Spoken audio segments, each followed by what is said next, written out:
the best of the week on Relevant Radio. All right. How about Vivian in Orange County, California? Good morning, Vivian. Good morning, Patrick. How are you? I'm well, thank you. Thanks for asking. Good. Okay, so I'll just go right into it. I have 3 children. My youngest daughter is going to be 18 in April, and then I have 2 sons. One's going to be 21 next week. My oldest son is 24. So I basically just want your advice with dating. I know you have older children, so maybe you've gone through this.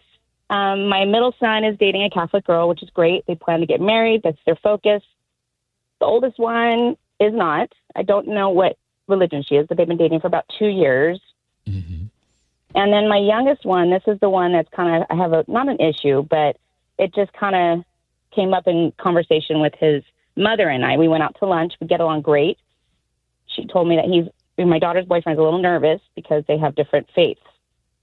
And he really, truly loves her. And they have like this plan right after high school, what they want to do. So that's I don't know how to navigate that. Yeah. I've been praying about understandable.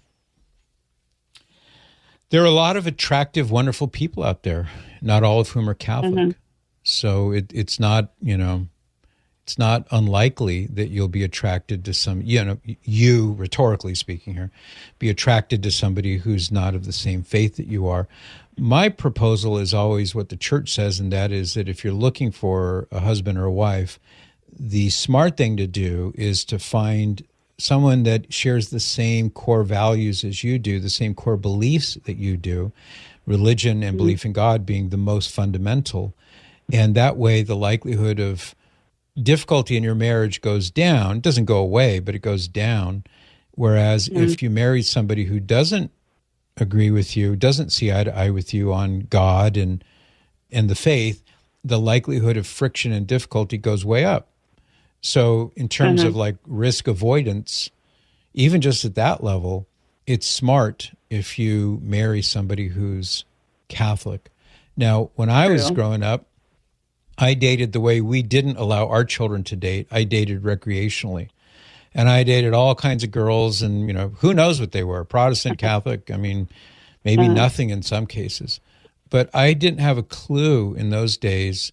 And I learned a few things along the way. So that's why when we were raising our kids, we didn't let them do that. And we always encouraged them very strongly to look for fellow Catholics so that when the time came and they were at a point where they could really be thinking about marrying, that they would have experience in getting to know the opposite sex of people who are Catholic.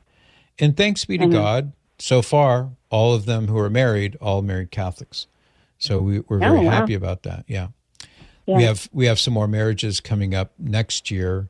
We had a daughter get married last. I'll tell you a quick story about that if you want, because it ties in with your question.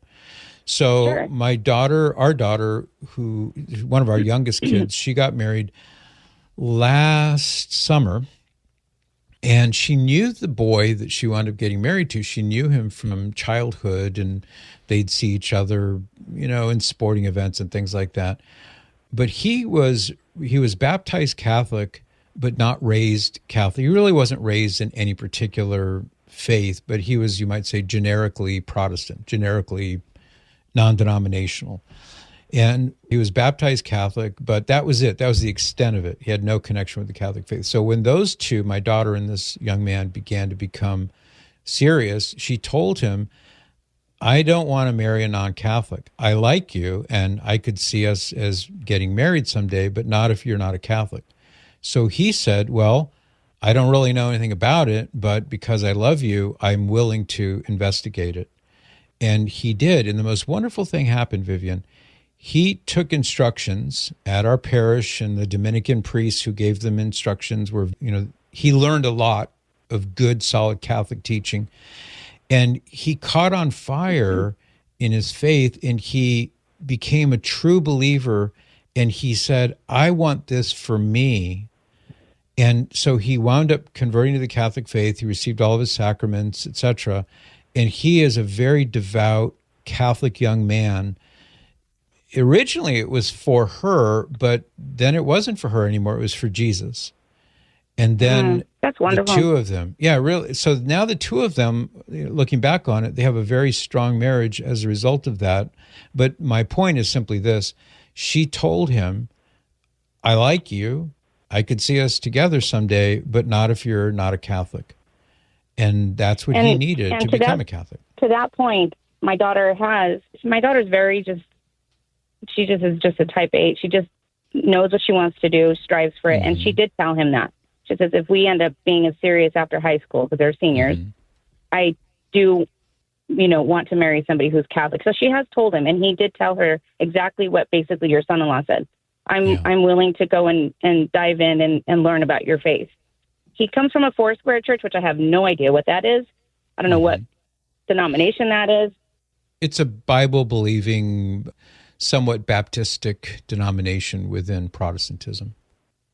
Okay. And I know that he's invited her to a backyard baptism, which she did go. We allowed her to go, and we just told her, hey, you just don't forget where your roots are, and you go to be kind and be, and she said it was very odd, but that's okay. And she said there was no relevance to it and anything like that. But anyhow, and now he says, okay, now that you came with me, I would love to go to yours.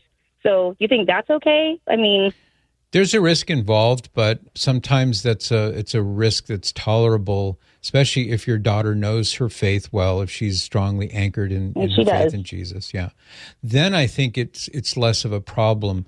But if she were, wishy-washy, or she didn't really have any heartfelt connection with the Lord and didn't know her faith well, it'd be more of a risk.